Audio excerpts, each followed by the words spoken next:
What is up, Packers fans? Happy Saturday. Welcome into an all-new episode of the Pack-A-Day Podcast. I'm your host, Andy Herman. You can follow me on Twitter at Andy Herman NFL. You can follow the podcast at Pack-A-Day Podcast. You guys are the absolute best for making Pack-A-Day part of your daily routine. And a special shout out today to Benno Staz for becoming a brand new Pack-A-Day Podcast YouTube member. Make sure to check out those memberships, like, subscribe, comment, give those 5-star reviews. Anything you can do to interact with the show is always super helpful and supports us a ton. So make sure to do that if you have the opportunity. Tell a friend, all the above.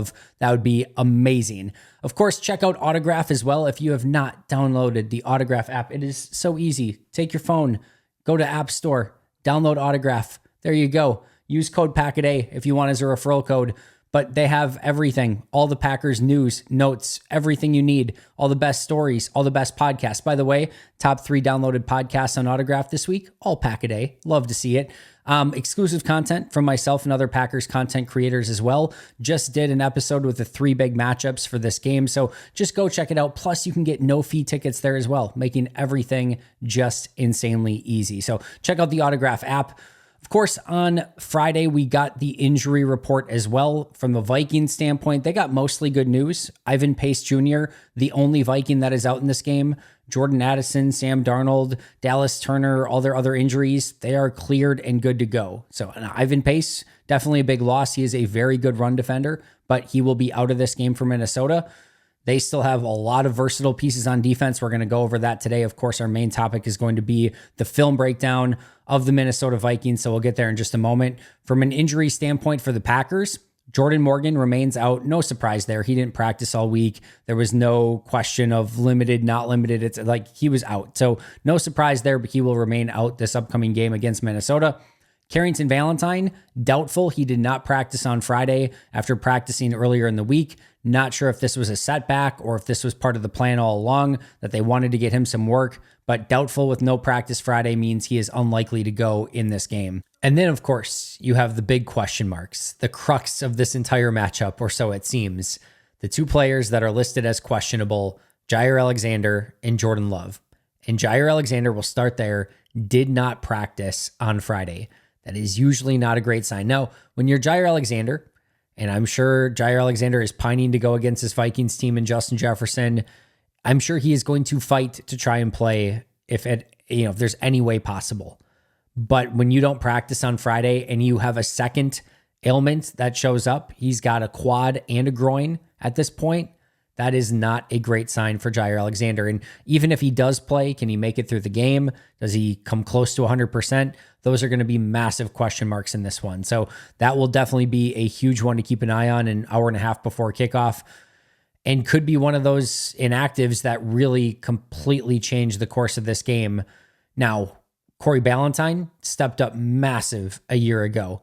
Some big games, the game against Justin Herbert and the Chargers, Patrick Mahomes and the Chiefs, Jared Goff and the Lions. Corey Ballantyne is starting every single one of those games, and the Packers came out on top in every single one of those games. So Corey Ballantyne, an experienced professional who can come in and give you solid snaps, but let's not sugarcoat this. There is a difference, a pretty sizable one, between Jaire Alexander and Corey Ballantyne. Now, they could go with Robert Rochelle. They could put Keyshawn Nixon on the outside and put Javon Bullard in the slot. There are other options as well, but my guess is if Jaire is out and Valentine is out, we would see Ballantyne on the outside, Nixon in the slot, and Eric Stokes on the other corner spot. So this is a major injury concern for Green Bay, and it would maybe feel a little less so if Valentine was available. Then it probably feels like, all right, you still have Valentine and Stokes, but if you have no Valentine and no Jaire, that definitely puts you quite a bit behind the 8 ball when trying to face the Minnesota Vikings this upcoming week. And then, Justin Jefferson and Jordan Addison, and Addison now healthy as well. That will definitely ramp that up, where even Jaire and Stokes and Valentine, everyone healthy, this is a tough matchup. With Valentine and Jaire potentially out, it makes it ridiculously, ridiculously difficult. And then Jordan Love, the quarterback, the second highest paid player in the history of the NFL to only Dak Prescott. He is questionable as well. Now, he did practice limited, LIMITED, for I don't know how many consecutive days now that he's practiced limited. He did not get a full slate of reps, though. He was not unlimited, Mr. Unlimited in this one, but it still seems to be trending in the direction that he would play in this one. I've said all along, your guess, as good as my guess, as good as anyone else covering the team's guess. We just don't know. And the Packers have been very tight-lipped about this entire process. I trusted Vegas last week, and Vegas pretty much with the line last week told you the entire way they did not think Jordan was going to play. This week, based on the line, would seem to indicate that they truly believe that Jordan will play in this one. So we'll have to wait and see. It's another one that's likely going to go until right before kickoff, and we'll learn about an hour and a half beforehand. And, we might learn a little bit before that. We could get a Ian Rappaport or a Adam Schefter update ahead of time like we did last week that, what was it, 10 p.m. on Saturday? I think it was Rappaport that tweeted first that Jordan Love was not expected to play. We could get that. If Sean Clifford is not activated, that's probably a pretty good tell. My guess is he's probably activated no matter what. But if he's not, again, that's going to be a pretty big tell. So there could be some signs ahead of time, but as of right now, he is questionable. I think he plays, but no real legitimate idea as to whether or not he does or not. Speaking of call-ups, I think there's 3 possible call-ups in this one. Sean Clifford, Robert Rochelle, and Kalen King. I think Robert Rochelle is a complete lock for this week, no matter what. He'll be up. I'd be shocked if he is not. Then there's the other 2. Do you call up Sean Clifford or do you call up Kalen King? Now, clearly, if Jordan can't play, then you have to go with Sean Clifford. Even if Jordan can play, I think you probably bring him up just in case. Kalen King would be if Jair and Valentine both don't play, then do you want to call up Rochelle and Kalen King? I think you can probably get away without calling up Kalen King in this one. The reason being is you have Valentine, you would have Keyshawn Nixon, you would have Robert Rochelle, and you'd have Eric Stokes. You'd have 4 corners. And remember, they spent a good deal of the offseason training or at least giving Keyshawn Nixon opportunities to play on the outside in case one of these emergency situations would happen. And if that happens, if you were to have a situation where both Stokes and Valentine went down, for instance, you can still play Rochelle and Nixon on the outside with Javon Bullard in the slot, and you're not completely screwed at that point. Would it be a little bit better if Kalen King was active in this one just to give you a little bit more depth? Yes, I think ultimately that would be the case, but he is primarily a slot corner. And again, in a break glass in case of emergency situation, you can just put Evan Williams or Javon Bullard or one of those guys in the slot, and it's not the end of the world. So my guess is the 2 call-ups are in this case are Sean Clifford and Robert Rochelle. They could also just add one of those guys. They could put Robert Rochelle maybe on the active roster and then call up Clifford and King. If they were to do that, they would need to clear a roster spot. Putting Jordan Morgan on IR could be one way to do that. Maybe releasing a Brenton Cox would be the other. I think, they clearly wanted to keep him for some reason, but he's been inactive. Aaron Mosby's ahead of him. In fact, they have 5 defensive ends ahead of him. Brenton Cox doesn't play special teams. And you might say, well, yeah, they clearly think he has upside and they could lose him if he gets claimed. Well, Kalen King has upside too, and you could lose him at any point because he's on the practice squad. So you might be able to justify it by saying, yes, we could potentially lose Brenton Cox. We probably don't, but you could potentially lose Brenton Cox. But in his stead, you get Kalen King, who is again, another young up-and-coming player. So they could go in a variety of different directions there. But my guess is that on Saturday, Sean Clifford and Robert Rochelle will be the 2 that are called up. All right, let's get to the film room. This is one of those instances where sometimes you throw on the film and you're like, all right, let's just get through this. Like, what can I find out? And it's not super interesting or whatever. This was one like I couldn't turn off. I wanted to keep watching more and more, specifically of the Vikings defensive film. Now, a couple of these things that I'm going to go over, I did go over a little bit in Pack-A-Day Live and Pack-A-Day members Q&A this week. So my apologies if you heard some of this already, but we'll get into it. I'm going to talk a lot about the Vikings blitzing and their double A gap and everything like that. So the first thing that you need to know about this Vikings defense is that they have a blitzing, attacking mentality. And as Matt LaFleur mentioned this week, nobody's doing what Brian Flores is doing. Nobody. I don't think in college. I can't speak. I haven't watched every college team's defense, but I don't think anyone in college could do this. This is the second year of Flores' defense with a pretty veteran group, and it takes a lot to get them all on the same page. I don't think you could even do this in high school, college, or anywhere else. And there's no other NFL team doing it. So I think he's literally, basically kind of created his own thing. And it's not that other teams don't do some of what he's doing and little bits and pieces of it, but they're doing it on an entirely different level. And let's talk about what they are doing exactly. Now, this is a piece of what they're doing from a blitzing standpoint. It's not all of it. They will give you a variety of different looks and blitz from a variety of different angles, no matter what. But one of their favorite things to do are these double A gap blitzes and bringing 8 guys up front and showing all of them across the offensive line.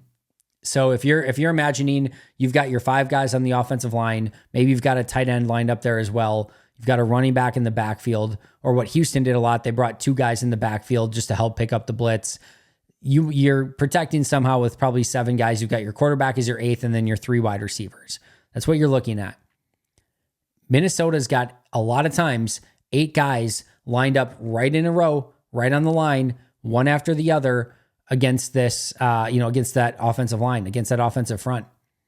And there are so many things that they can do with that. First of all, with their a ton of 8-man boxes, sometimes all lined up and sometimes it's a little bit more staggered, but it makes it very difficult to run the football. When you hand off the ball and everyone's just right there, that makes it hard. And they're just a pretty good run defending team anyway. But when you have extra bodies in the box and they're willing to commit to it, again, it's going to make it very difficult. So Josh Jacobs is going to get probably some disadvantageous looks against this Vikings defense from time to time. Same thing with Emmanuel Wilson. You have to live with it. You have to hope that you can get through that first wave and then maybe make somebody miss, and then you could be gone.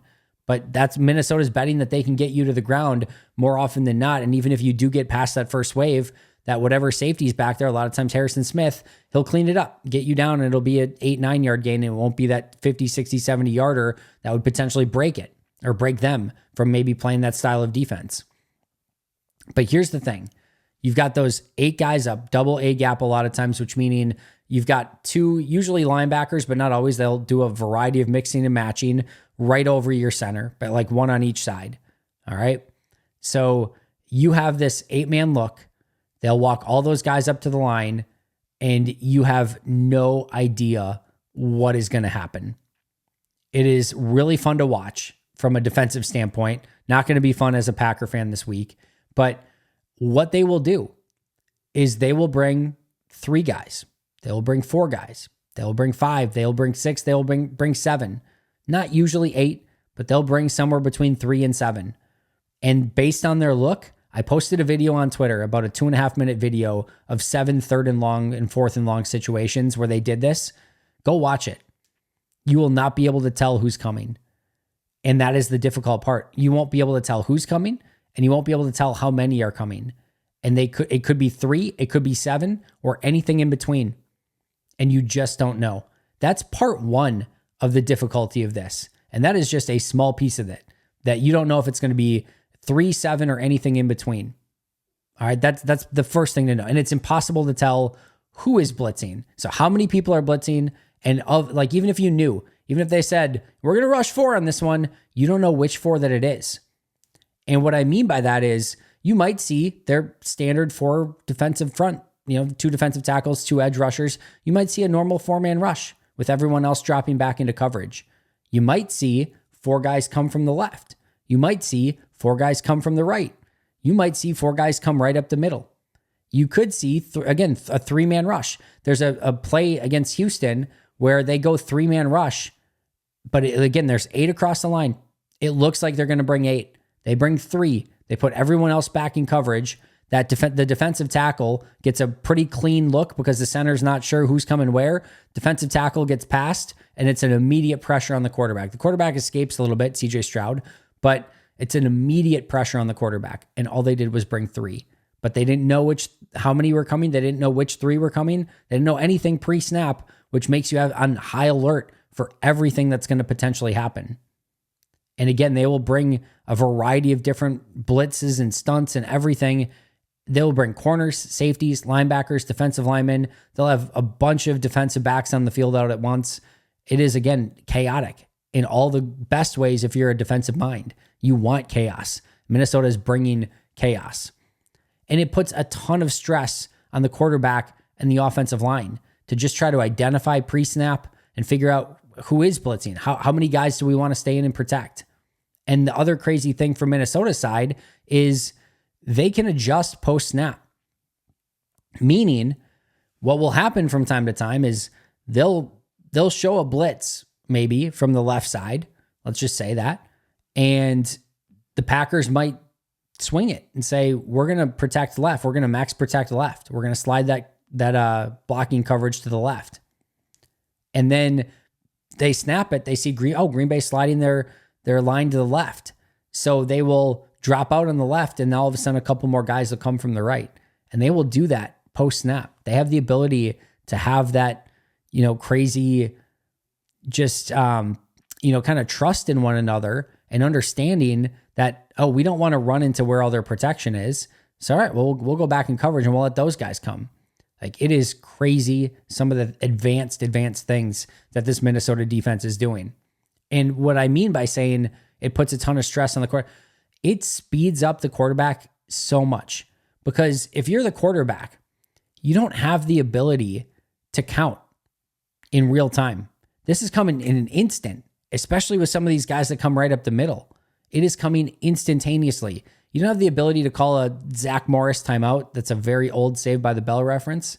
Sorry for any of you that are anywhere younger than me, basically. You don't have the ability to call a timeout mid-play and count and be like, oh, they only brought 3. I have time to throw the ball. You have to get your eyes downfield and start scanning and going through your progressions. And so even if they bring 3, you're sped up because you don't know. And you might be able to glean it as you kind of go through the play and be like, okay, there's a lot of guys out in coverage. I probably have a little bit more time. Or maybe you can take a quick glance down and see, all right, they're only bringing 3 on this play. But even if that's the case, even if you're like, oh, I only see 3, I see a lot of guys dropping back, doesn't mean that a corner's not coming off the edge somewhere that you're not even accounting for.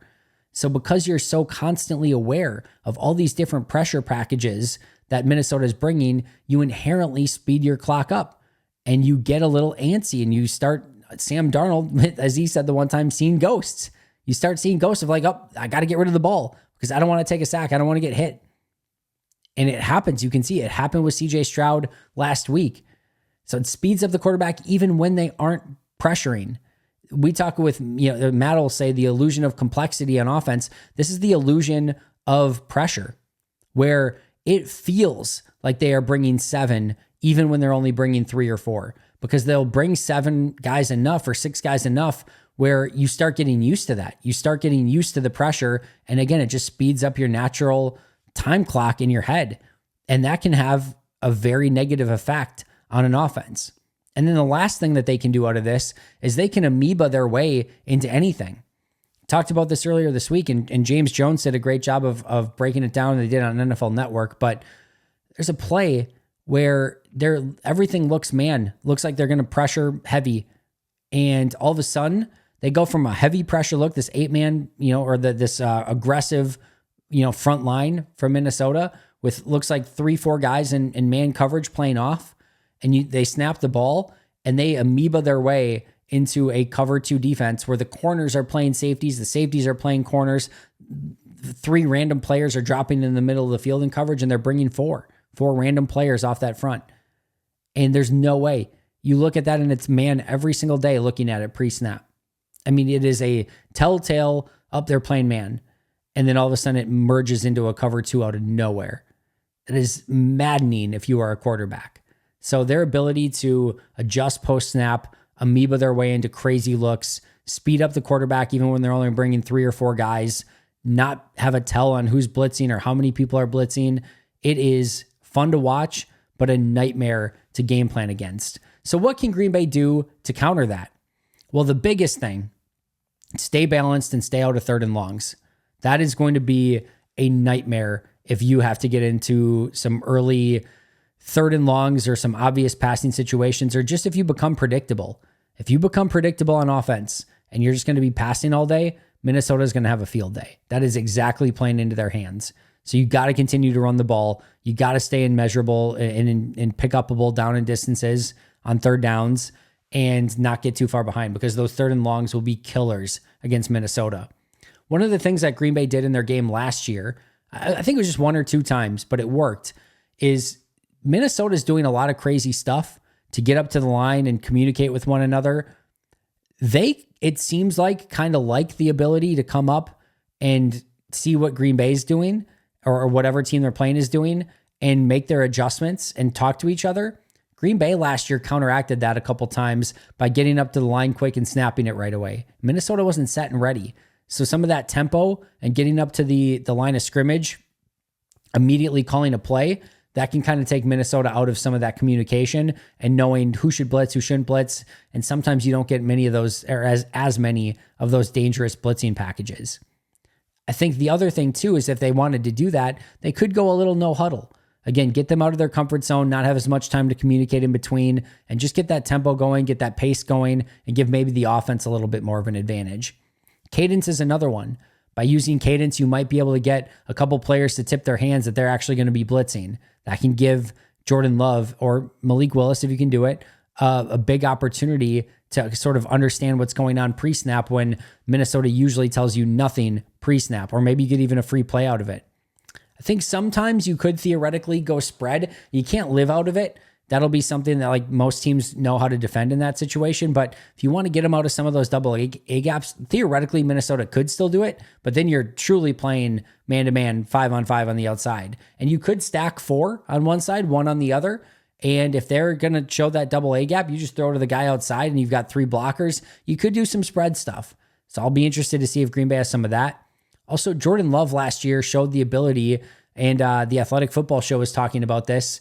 You know, back in the day when you were in Madden, the cheat was you would run 10 yards backwards, 15 yards backwards, 20 yards backwards, and then your receiver would get open down the field, and then you would just huck it down the field and be some like crazy 70-yard throw, of course, on an absolute dot, and it'd be completed for a touchdown. Well, Jordan Love has the ability sometimes to see a blitz is coming and just backpedal. Oh, somebody's open, launch it downfield because he's got the arm talent and the ability to kind of do those sort of things. But the big question is, A, is Jordan playing? And B, does he have the mobility to do some of that stuff? So those are going to be big questions as well. You have to know your checkdowns. You have to know where to go with the ball if you do get pressured and live to see another down. And again, you don't want to compound a 2nd and 12 into a second or a 3rd and 18 by taking a sack. So you got to know where your checkdowns are so you can pick up positive yardage. I do think run after the catch is something that theoretically should work, especially if they're bringing heavy pressure. If they're bringing heavy pressure, easy for me to say. If they are doing that, you can get rid of the ball, get it in the hands of your playmaker, and let them do the heavy lifting after the catch. The issue is that Minnesota is a great tackling team that usually gets you to the ground right away. But I do think there are some opportunities for guys to make a guy miss or run through a tackle. And if you can do that, you can pick up some massive plays. And then I saw a lot of people posting in the video that I posted online of the Texans against, and they're like, well, Houston's not running a lot of pre-snap motion and stuff like that. That's not going to matter. When you are in 3rd and long and in obvious passing situations, all of your, I'm not saying it's completely null and void, but they don't care about all your eye candy anymore. They're playing back or they're going to be aggressive blitzing. They know you're passing and they know exactly how they want to defend that a play like that. So all of your window dressing and your, sleight of hand, all of that becomes far less important when it's 3rd and 15 and you're trying to make something happen. They know you're going to pass. They know where they need to defend. They know how to get after the quarterback, and all of that other stuff just kind of becomes up, yawn. We don't care what you're doing. Just snap the ball because we're going to come after you or we're going to play coverage. So that pre-snap motion, can it help during the course of the game? 1,000,000%. But in some of those situations, it really doesn't help you all that much. Some other notes from the defensive side of the ball. Minnesota does a great job of getting matchups on tight ends and running backs. So Jonathan Grenard last week got a couple sacks based on getting matched up with non-offensive linemen. And that is a lot of times a real true indicator of a great defensive coordinator is how can we get our best players lined up against their worst blockers. And because of that, I do wonder, last year in week 17 when they played and Green Bay had success on offense, Musgrave was out. Their 2 tight ends were Ben Sims and Tucker Kraft. They're 2 better blocking tight ends. I don't know that Musgrave has a defined big role in this one. And I do think maybe you do go a little bit more Ben Sims because you will get Dallas Turner or Grenard or Van Ginkel or one of those guys on Luke Musgrave, and he's not a big-time impact physical blocker. So that could be a reason to maybe see a little bit more Ben Sims in this one. I mentioned the run after the catch. The Vikings will leave a lot of stuff open in the flats. they're going to dare you to take the check down and try to run after the catch. Well, that's what you need to do. And I do think Tucker Kraft and Jaden Reed could be two players after the catch that could pay huge dividends in this one. If you can get the ball in their hands in the flats and Minnesota brings some pressure, can you make a guy miss? Can you run through a tackle? Those two could be in for big days if you even just start taking some of those checkdowns because of Minnesota's pressures. Vikings will get their hands on a lot of passes. They tip down a lot of balls, which is another thing where they know that you're going to feel sped up and pressured. So if they see a 3-step drop, they start getting up and starting to bat down those balls. So you got to watch out for that. I thought Dobbs did a really nice job of being a possession receiver in that second game last year. I think we could see that a little bit more, maybe a little bit of a safety valve for Jordan Love. And then the four players that you have to watch from their edge rush standpoint, Grenard, Van Ginkel, Dallas Turner, and Pat Jones, they are a real, true fearsome foursome. They can come in and cause havoc at any given moment, even if they're only bringing 4, even if they're not doing all of their exotic stuff. So they've got a really good rotation at edge rusher. And again, Grenard, Van Ginkel, Dallas Turner, Pat Jones lead the way in that regard. Vikings offense, I think there's one really key thing to keep an eye on, especially early in this game, and it's going to continue throughout the game as the cat and mouse game here of how many safeties are Green Bay playing deep in this one. Are they more worried about Justin Jefferson and Jordan Addison, so they're more apt to play too high safety? Make sure that you got safeties over the top of those guys. Gives your corners a little bit more flexibility. I think so. I think we could see a lot of that. And if that's the case, it's going to give Aaron Jones a lot more, advantageous rushing alleys and rushing lanes. And we know what he can do with that. And that's going to make it a lot harder to stop the run. Green Bay has not been great in run defense when they don't have that extra guy in the box. If they are going to play that too high safety, they are going to need to be stout up front. So this is the game. If you want to play that extra guy in the box, just know you're going to get advantageous looks for Jefferson and Addison, and especially if Jair Alexander's out of this game. So there may not be a perfect scenario here. You may not see, maybe some of the things that you're hoping for from a pressure standpoint and a single high safety because of some of those matchups. So you might see Green Bay play a little bit more of a vanilla too high safety defense. They're going to change it up. I have no doubt about that. But how they go about that and who wins the cat and mouse of dictating terms will, again, go a long way in helping decide this game. How to cover Jefferson and Addison is going to be huge in this one. Goes without saying. 2 big-time wide receivers, Jefferson arguably the best in the world, and they make things extremely challenging and make things easy on Sam Darnold. And how you go about covering those guys, you have to do a little of everything. Cover 2, cover 3, cover 4, man-to-man, press man, off man. Do a little of everything and hope you confuse Sam Darnold and don't give him a great feel for what you're trying to accomplish. If Jair is active, I think Jair is going to want to spend a lot of time on Justin Jefferson. I kind of like the put Jair on Addison and double Jefferson thing. And now you go to Jefferson, he's doubled. You go over there to Addison, Jair's on him. And then maybe you have to get to your 3rd, 4th read. And by that time, hopefully your defensive front is there. So you can do some of that stuff as well, but you're going to have to change it up.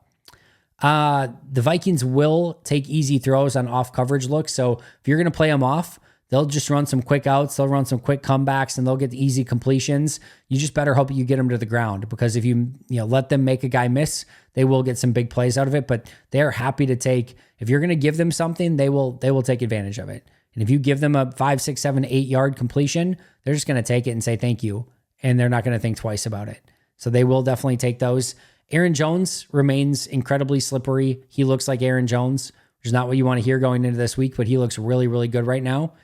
I think you can win against the interior of the offensive line. Garrett Bradbury, Ingram, and Blake Brandel at guards. I think Devontae Wyatt, Kenny Clark can really make a big impact on the interior. I think they're going to have to, along with Carl Brooks, and we'll see if Colby Wooden's active, and TJ Slayton. Those guys are all going to have big games against this Vikings interior, and I think you can win those matchups.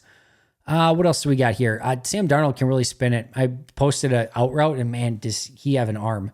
Just a beautiful ball. I think there's ways that you can take advantage of Sam Darnold. I don't think this perfect sort of season is going to continue, but hopefully Green Bay is the team that can kind of knock some sense back into him and say, hey, remember you're Sam Darnold. He looks good so far, though. And he had a couple balls that were massively impressive. There's some other plays where I think if you're a good defense, you can take advantage of it a little bit more. So let's see kind of how that plays out. And they have great play calls against man coverage. I know everyone wants to see a little bit more man and, be a little bit more press man and physical and blitzing. This is a bad team to play man coverage against. So if you see a lot of zone defense in this one, don't be surprised. It's the right move, in my opinion. You don't want to play a ton of man against this Vikings team. Too good of wide receivers and some really great play calls against man defense. Last but not least here, we know turnovers are going to play a huge part. I don't need to say it. I don't need to go over it. They're always going to play a huge part, but that'll, of course, go a long way in helping determine this game as well. And then the other thing, Minnesota in their first game against the Giants led 14-3 in the second quarter. The 49ers, the Vikings led 10-0 against the 49ers in the second quarter, and they led 14-0 over the Texans in the first quarter. This Vikings team was able to get off to early leads and really take advantage of that and keep Sam Darnold in good down and distances and running the football. Your key to success in this one. And then, of course, again, it allows Brian Flores and his defense to tee off more. If you can stay ahead of things, keep a lead, and not let Minnesota get off to that great start, that's going to change things for Minnesota. And I think you could see maybe Sam Darnold get a little bit more rattled in that situation. I think this is a really, really, really, really fun matchup, and I cannot wait for it. I know you guys are excited as well.